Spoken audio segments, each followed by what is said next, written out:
हाय कर्ण तुम क्यों जन्मा था, जन्मा तो क्यों वीर हुआ, कवच और कुंडल भूषित तेरा अधम शरीर हुआ। धस जाए वह देश अतल में, गुण की जहाँ नहीं पहचान, जाति गोत्र के बल से ही आदर पाते हैं जहाँ सुजान। मैं कहता हूँ अगर विधाता नर को मुट्ठी में भरकर कहीं छीट दे ब्रह्मलोक से ही नीचे भूमंडल पर, तो भी विविध जातियों में मनुज यहाँ आ सकता है। नीचे हैं क्यारियाँ बनी तो बीज कहाँ जा सकता है। पिछले सर्ग में हमने सुना था कि अर्जुन रणभूमि में युद्ध की कला कौशल दिखाता है, और तो उसी समय कर्ण जो है भीड़ से बाहर निकल करके अर्जुन को ललकारता है कि अर्जुन तुम सस्ते सुजस प्राप्त कर, गर्भ में क्या फूल रहा है, अगर तुम्हें हिम्मत है तो मुझसे युद्ध कर, हाँ मुझसे युद्ध कर।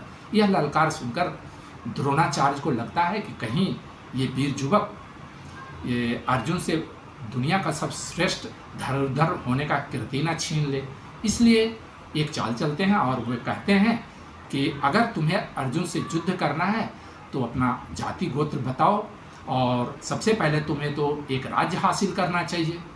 अर्जुन एक राजपुत्र है, जिस चीज से कैसे युद्ध करेगा। इस पर दुर्योधन जो है अपने मस्तक का मुकुट उतार कर कर्ण के मस्तक पर रख देता है, अर्थात अंग देश का राजा घोषित कर देता है। इस पर सारे जो सभा है रंगभूमि में लोग हैं सभी दुर्योधन का जय जयकार पुकारने लगता है, कर्ण को अंगेश कर कर पुकारने लगता है। इस पर सारे सभा कौरव खुशी में झूमने लगते हैं। लेकिन उसी वक्त कुंती गंभीर मुद्रा में चली जाती है। शायद उसको ये आभास हो जाता है कि कर्ण जो है ये बालक वीर युवक है, मेरे ही कोख का बिछड़ा हुआ संतान है, यह उसे आभास हो जाता है, और जिस कारण का कुंती जो है काफ़ी व्याकुल हो जाती है। अगले सर्ग में हम सुनेंगे कि कर्ण जो है परशुराम के आश्रम में पहुंचता है और परशुराम से एक बहुत बड़ा झूठ बोलता है।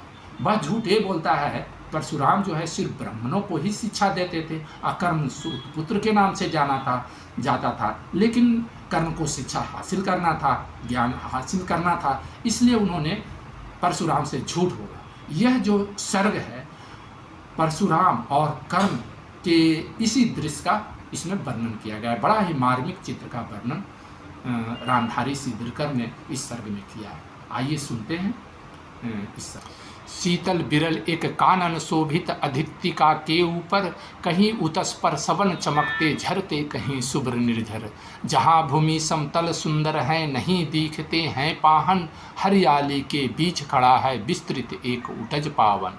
आसपास कुछ कटे हुए पीले धन खेत सुहाते हैं, सशक मूस गिलहरी कबूतर घूम घूम कन खाते हैं।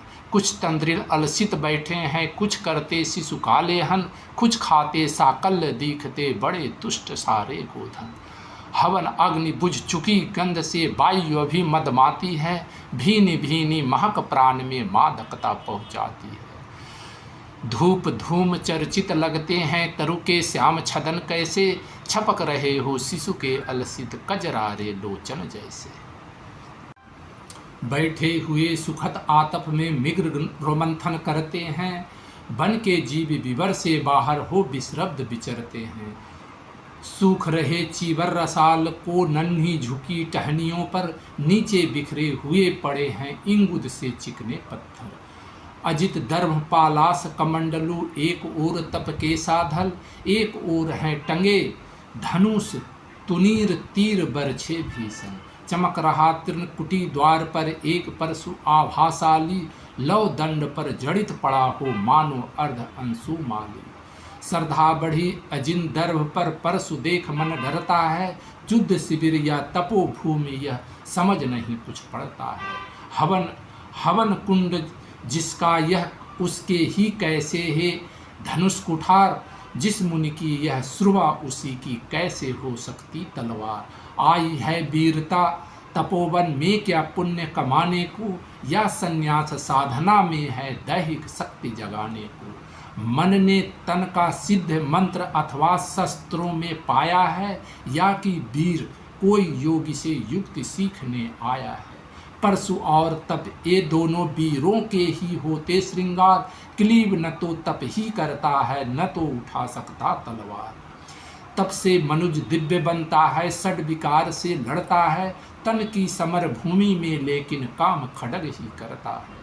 किंतु कौन नर तपोनिष्ठ है या धनुष धरने वाला, एक साथ यज्ञनी और असी की पूजा करने वाला। कहता है इतिहास जगत में हुआ एक ही नर ऐसा, रण में कुटिल काल सम क्रोधी, तप में महासूर्य जैसा। मुख में वेद, पीठ पर तर्कस, कर में कठिन कुठार विमल, साप और सर दोनों ही थे जिस महान ऋषि के संबल। यह कुटीर है उसी महामुनि परशुबाल, बलशाली का भृगु के परम पुनीत वंशधर, व्रति वीर प्रणपाली का। हाँ हाँ वहीं कर्ण की जांघों पर अपना मस्तक धर कर सोए हैं तरुवर के नीचे आश्रम से किंचित हटकर। पत्तों से छन छन कर मीठी धूप माघ की आती है, पड़ती मुनि की थकी देह पर और थकान मिटाती है। कर्ण मुग्ध हो भक्ति भाव में मगन हुआ सा जाता है, कभी जटा पर हाथ फेरता पीठ कभी सहलाता है। चढ़े नहीं चीटियां बदन पर, पड़े नहीं तृणपात कहीं, कर्ण सजग है उचट न जाए गुरुवर की कच्ची नींद नहीं। दृढ़ देह तप से कृष काया, उस पर आयुध संचालन, हाय पड़ा श्रम भार देह पर असमय यह मेरे कारण। किंतु वृद्ध होने पर भी अंगों में है क्षमता कितनी, और रात दिन मुझ पर दिखलाते रहते ममता कितनी। कहते हैं ओ वत्स पुष्टिकर भोजन न तू अधिखाएगा, मेरे शिक्षण की कठोरता को कैसे चाह पाएगा। अनुगामी यदि बना कहीं तू खान पान में भी मेरा, सुख जाएगा लहू बचेगा हड्डी भर ढांचा तेरा।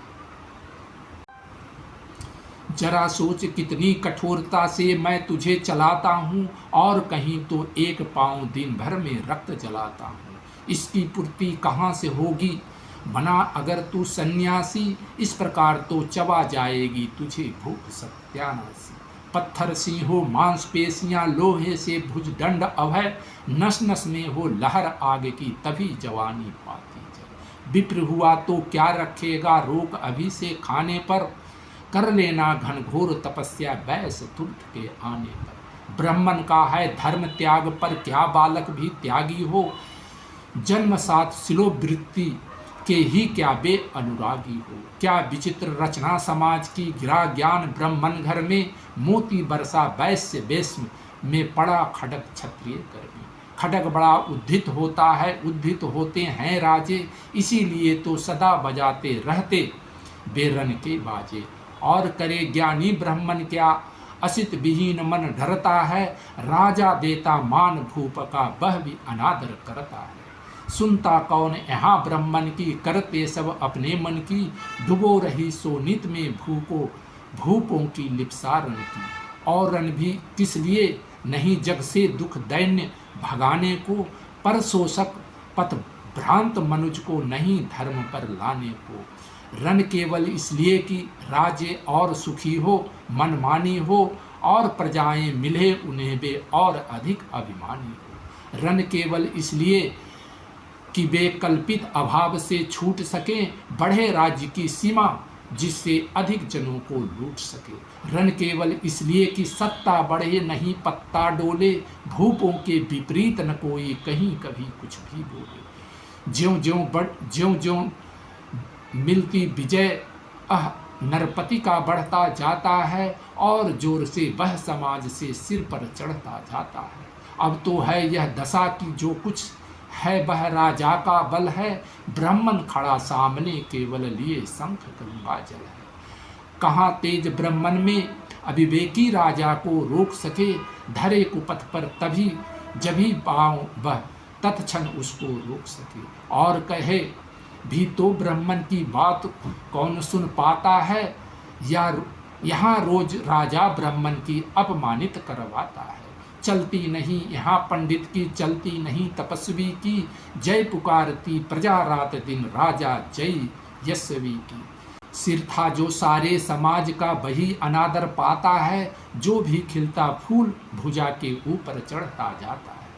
चारों ओर लोभ की ज्वाला, चारों ओर भोग की जय, पाप भार से धसी जा रही धरा पल पल निश्चय। जब तक भोगी भूप प्रजाओं के नेता कहलाएंगे, ज्ञान त्याग तप नहीं श्रेष्ठता का जब तक पद पाएंगे। असन बसन से हीन दीनता में जीवन धरने वाले, सहकर भी अपमान मनुजता की चिंता करने वाले। कवि गोविंद विज्ञान विशारद कलाकार पंडित ज्ञानी, कनक नहीं कल्पना ज्ञान उज्ज्वल चरित्र के अभिमानी। इन विभूतियों को जब तक संसार नहीं पहचानेगा, तब तक पड़ी आग में धरती इसी तरह अकुलाएगी। चाहे जो भी करे दुखों से छूट नहीं बह पाएगी, थकी जीभ समझाकर गहरी लगी ठेस अभिलाषा की।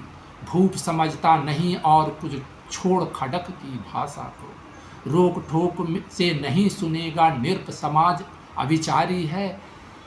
गिरिवाहर निष्ठुर कुठार का यह मदांध अधिकारी है। इसलिए तो मैं कहता हूँ, अरे ज्ञानियों खड्ग धरो, हर न सका जिसको कोई भी भूखा, वह तुम त्रास धरो। नित्य कहा करते हैं गुरुवग खड्ग महाभयकारी है, इसे उठाने का जग में हर एक नहीं अधिकारी है।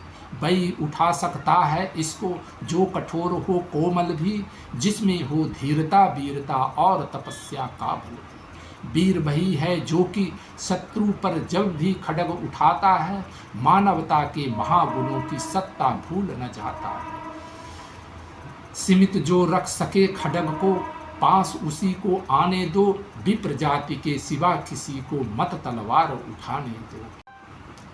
जब जब मैं सरचाप उठाकर करतब कुछ दिखलाता हूँ, सुनकर आशीर्वाद देव का धन्य धन्य हो जाता हूँ। जियो जियो ऐ बतस तीर, तुमने कैसा यह मारा है। डाक उठा बन उधर, इधर फूटी निर्झर की धारा है। मैं संकित था ब्रह्म वीरता मेरे साथ मरेगी क्या। परशुराम की आद विप्र की जाति न जुगा धरेगी क्या।